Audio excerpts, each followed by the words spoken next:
On the 10th of November 2021, heads of state and other stakeholders in the education sector held a global education meeting in Paris, France. Several commitments were made on the urgency of tackling education crisis and inequalities exacerbated by the COVID-19 pandemic. Not just education's problem, the sector's problem on making sure that they're producing the human resource that Uganda needs. Other sectors are concerned.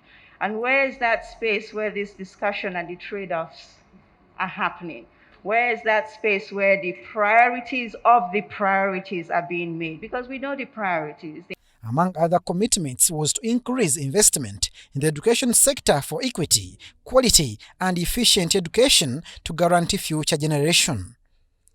Developing countries are cautioned on the meager resources put in the education sector. And this is well illustrated in the joint report by UNESCO, UNICEF, and the World Bank, which calls on member states, and I quote from that report, it says, to accelerate learning recovery and make schools more efficient, equitable, and resilient by building on investments made and lessons learned during the crisis.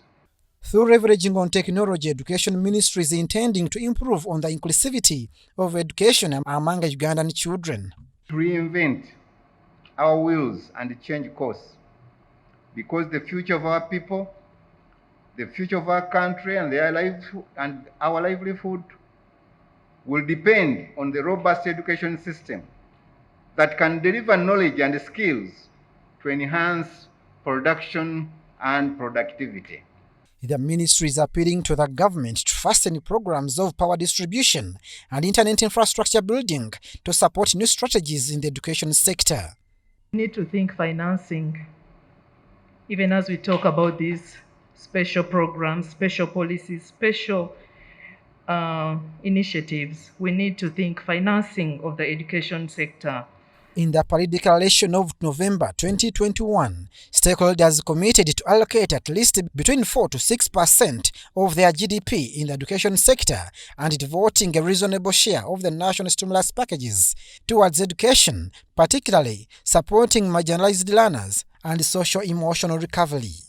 Abdul Nasili Lubwama and Stephen Kalisha, UBC News.